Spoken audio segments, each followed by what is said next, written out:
The crash landing and first blood. The emergency klaxon screamed through the research vessel Meridian as Dr. Maya Chin gripped her station console.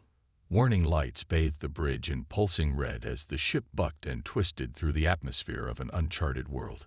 Her xenobiology equipment rattled in their restraints while the main engine sputtered and died. Hull breach in sections 4 through 7, announced the ship's AI in its maddeningly calm voice. Life support failing. Recommend immediate evacuation procedures. Maya's fingers flew over the emergency protocols. She had studied hundreds of alien worlds from the safety of laboratories and observation decks, but she had never expected to crash land on one. The ship groaned as it carved a burning scar across a landscape of twisted metal spires and crystalline formations that stretched beyond the horizon.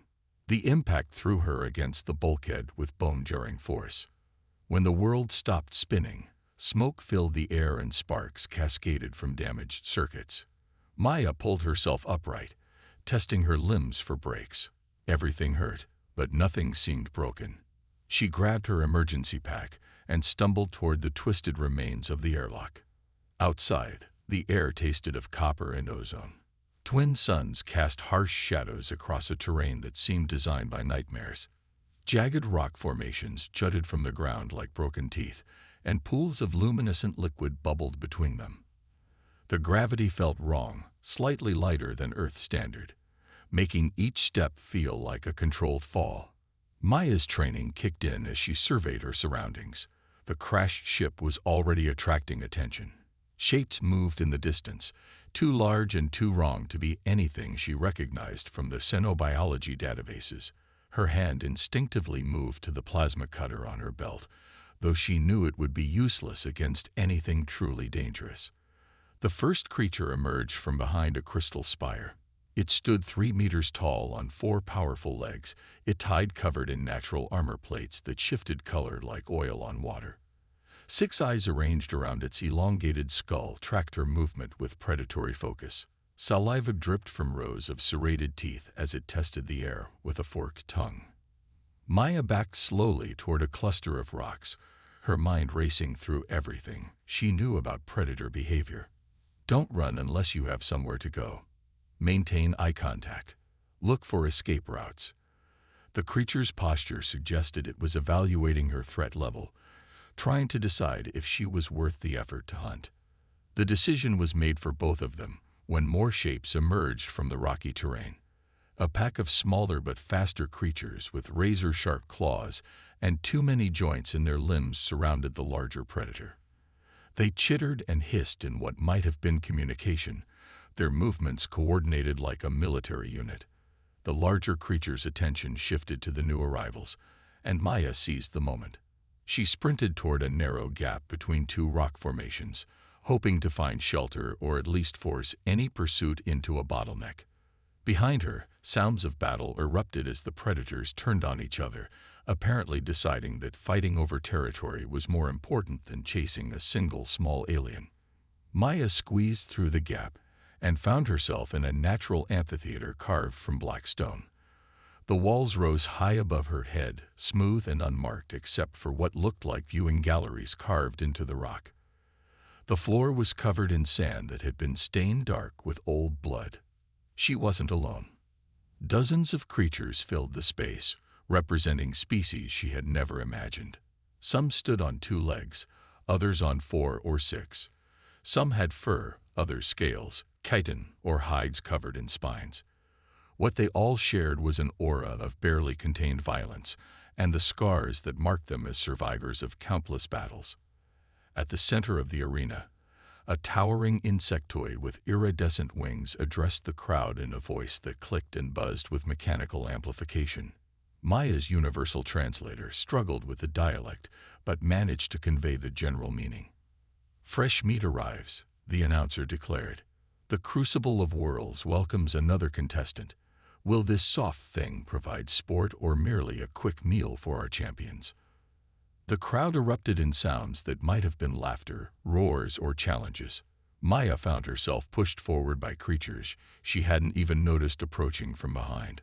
Slavers, she realized, drawn by the crash like scavengers to carrion. "I'm not a contestant," Maya called out, raising her hands in what she hoped was a universal gesture of peace. "I'm a researcher. My ship crashed.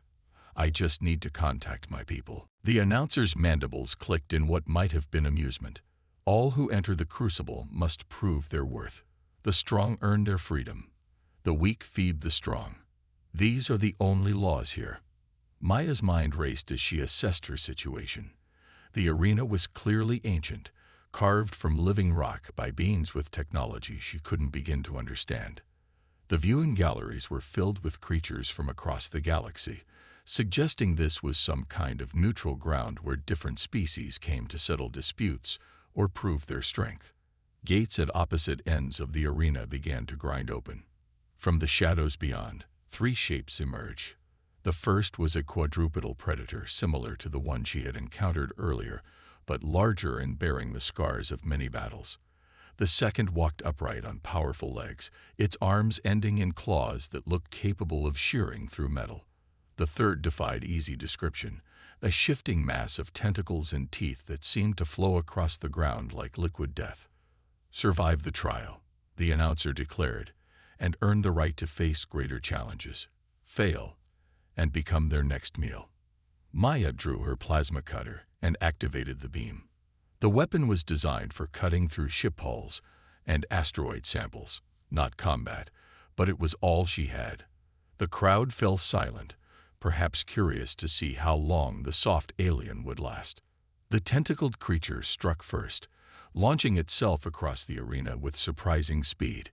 Maya dove to the side, rolling through the blood-stained sand as appendages whipped through the space where she had been standing. The plasma beam sliced through one tentacle, cauterizing the wound instantly.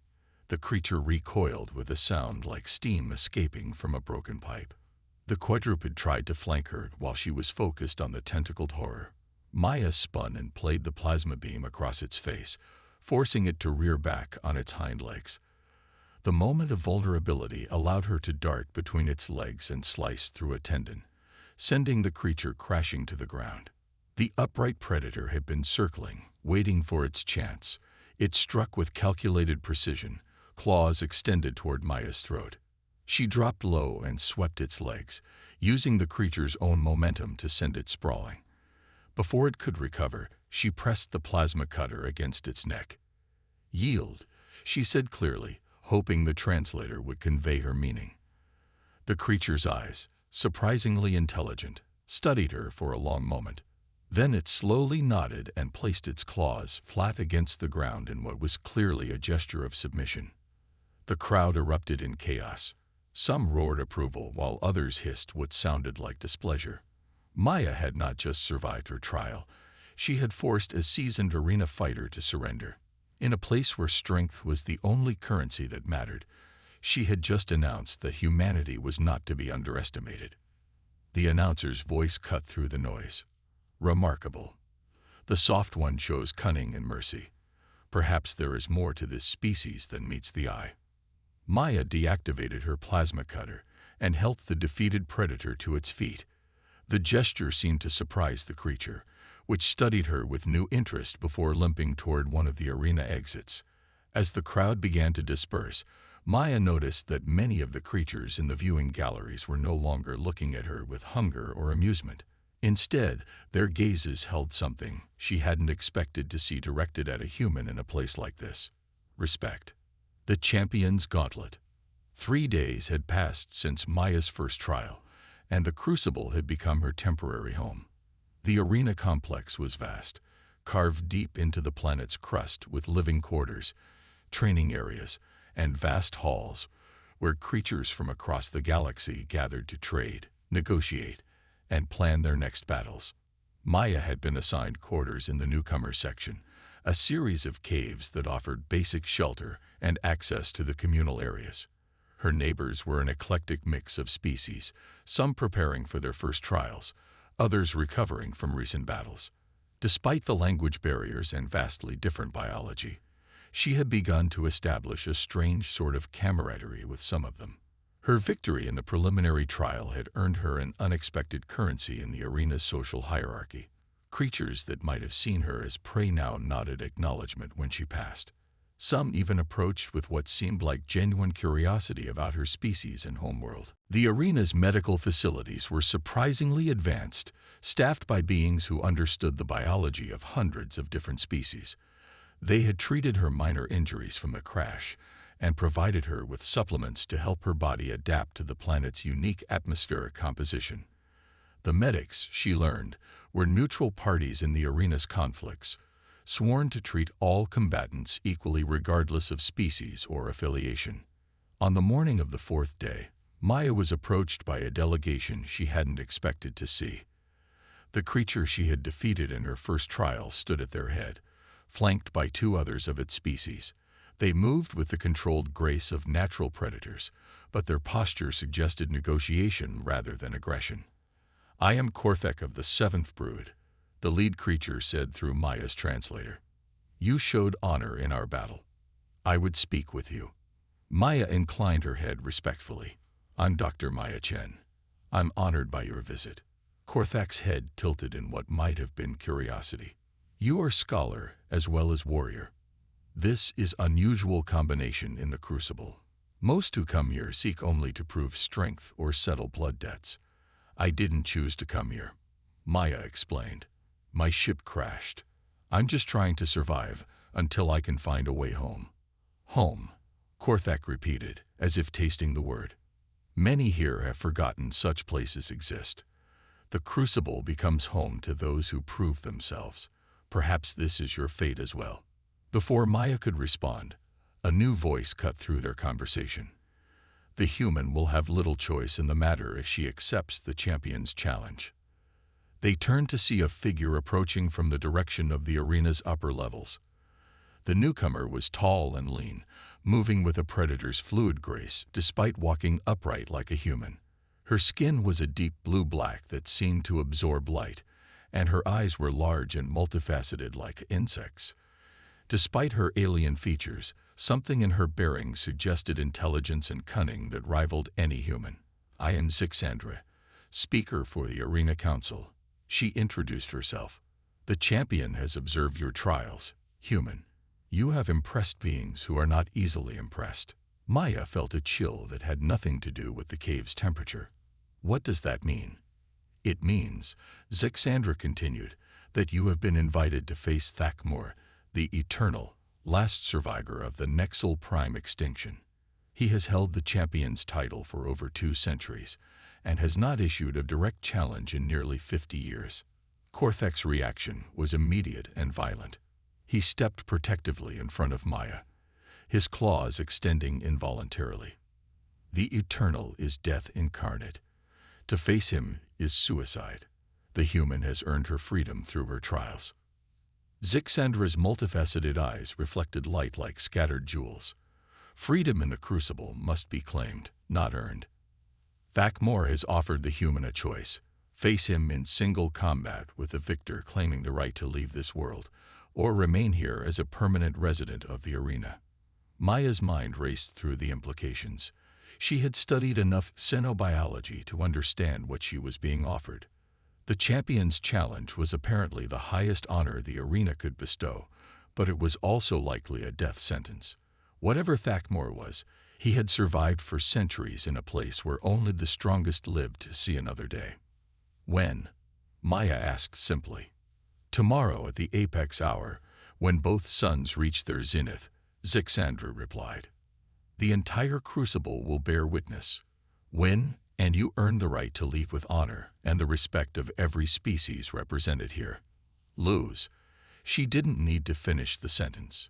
Maya nodded slowly. "I accept." Korthek whirled to face her. "You cannot. Thakmor has killed champions from 17 different species. His homeworld died screaming beneath stellar fire, and he carries that rage with him into every battle. He is not just strong or fast or cunning. He is inevitable." Maya placed a hand on Korthek's armored shoulder, noting how the gesture seemed to surprise him. "I appreciate your concern, truly. But I can't live in a cage, even a comfortable one. If I'm going to die, I'd rather it be while trying to go home." The next 24 hours passed in a blur of preparation and anticipation. Word of the challenge spread throughout the arena complex, drawing spectators from across the galaxy. Maya spent the time studying recordings of previous champion battles, trying to identify patterns in Thakmor's fighting style. What she found was terrifying. The Eternal fought with a combination of raw physical power and tactical brilliance that had allowed him to adapt to opponents from radically different species. He was fast enough to keep pace with creatures that moved like liquid lightning, strong enough to overpower beings that could shatter stone with their bare hands, and smart enough to turn his opponent's strengths against them. As the apex hour approached, Maya made her way to the arena floor. The stands were packed beyond capacity, with creatures hanging from every available surface to witness the spectacle. The betting pools had apparently reached astronomical levels, though she noticed that a surprising number of spectators had placed faith in the humans' chances. The arena itself had been transformed for the occasion. The simple sand-covered floor had been replaced with a complex terrain of raised platforms, obstacles, and environmental hazards. This wasn't just a battle. It was a test of every survival skill Maya possessed. Thakmor emerged from the champion's gate like a force of nature made manifest. He stood nearly 4 meters tall, his body a perfect fusion of organic musculature and what looked like naturally occurring armor plating. His limbs ended in claws that gleamed like polished obsidian, and his eyes burned with an inner fire that spoke of intelligence, rage, and something that might have been loneliness. When he spoke, his voice carried across the arena without amplification, resonating with harmonics that made Maya's bones vibrate. "So, the human who defeated Korthak with honor and mercy, I have watched your trials, young one. You fight not like a predator seeking prey, but like a survivor adapting to circumstances. This interests me." Maya activated her plasma cutter and stepped forward to meet him at the arena center. "I fight to go home. Nothing more, nothing less." Thakmor's massive head tilted slightly. "Home. Yes, I remember such a place once. Perhaps that is why I chose to face you directly rather than simply having you eliminated quietly. We shall see if your desire to return home burns brighter than my desire to forget mine." The battle that followed would be remembered in the Crucible's annals for generations to come. Thakmor moved with impossible speed for something his size, his claws carving through stone and metal with equal ease. But Maya had learned something in her days in the arena that her xenobiology training had only hinted at. Every predator, no matter how perfect, had patterns. She used the arena's obstacles and environmental hazards to her advantage, leading Thakmor through a deadly dance that slowly revealed his preferences and blind spots. The champion favored his right side slightly, compensation for some ancient injury. He had a tendency to pause for just a fraction of a second before changing direction. And most importantly, his centuries of dominance had made him overconfident when facing apparently weaker opponents. Maya's plasma cutter carved glowing lines through the air as she dodged and weaved, landing strikes when opportunities presented themselves, but never staying in one place long enough for Thakmor to pin her down. She used the arena's gravity wells to alter her trajectory mid-leap, bounced energy blasts off reflective surfaces to attack from unexpected angles, and even used the crowd's reactions to anticipate attacks she couldn't see coming. As the battle wore on, something remarkable began to happen. Thakmor's movements became less aggressive and more playful. His attacks remained deadly serious, but there was a quality to them that suggested he was enjoying himself for the first time in decades. "Clever," he rumbled during a brief lull as they circled each other. "You do not seek to overpower me. You seek to outlast me, to make me defeat myself through exhaustion and frustration." Maya wiped blood from a cut on her cheek and grinned. "Is it working?" Thakmor's laugh was like stones grinding together. "Perhaps, but I have one advantage you cannot overcome, young human. I have nothing left to lose. You still carry hope." The final exchange came when Maya thought she had found the perfect opening. Thakmor stumbled slightly on a piece of debris, leaving his left side exposed. She moved in for what should have been a decisive strike, only to realize too late that the stumble had been deliberate. Fackmore's massive hand closed around her midsection, lifting her off the ground with irresistible force. His claws pressed against her ribs, just shy of piercing her environmental suit. The plasma cutter clattered to the ground as Maya found herself staring into eyes that had witnessed the death of worlds. The arena fell silent, waiting for the inevitable conclusion. Instead, Fackmore carefully set Maya back on her feet and stepped backward, raising his hands in a gesture of surrender that sent shockwaves through the watching crowd. "I yield," he said clearly. "The human has won." Maya stared at him in shock. "What? Why?" Fackmore's ancient eyes held a warmth she hadn't expected. "Because in these few minutes, you reminded me what it feels like to truly live.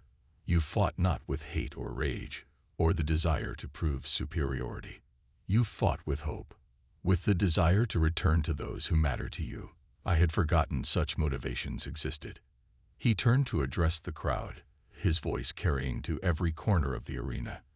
"Let it be recorded that Maya Chen of Earth has claimed the champion's title through skill, courage, and honor. Let it also be recorded that she has earned something rarer than victory: the friendship of Fackmore the Eternal." The crowd erupted in a sound unlike anything Maya had ever heard, a combination of roars, cheers, and calls that transcended species barriers. She had not just won her freedom.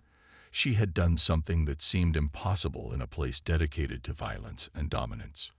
She had reminded everyone present that there were things worth fighting for beyond mere survival. As Zixandra approached with the formal declaration of her victory, Maya looked up at the countless faces in the stands, representatives of dozens of species, many of whom had probably never given humanity a second thought, now looked at her with something approaching awe. The human had entered their arena and proven that sometimes the greatest strength came not from claws or armor or centuries of battle experience, but from the simple, unshakable determination to find a way home. In the weeks that followed, as Maya prepared for her journey back to human space aboard a ship provided by the Arena Council, she would receive visitors from across the galaxy, diplomats and warriors, scholars and merchants, all curious about the species that had produced such an unlikely champion. But that, as they say, is another story.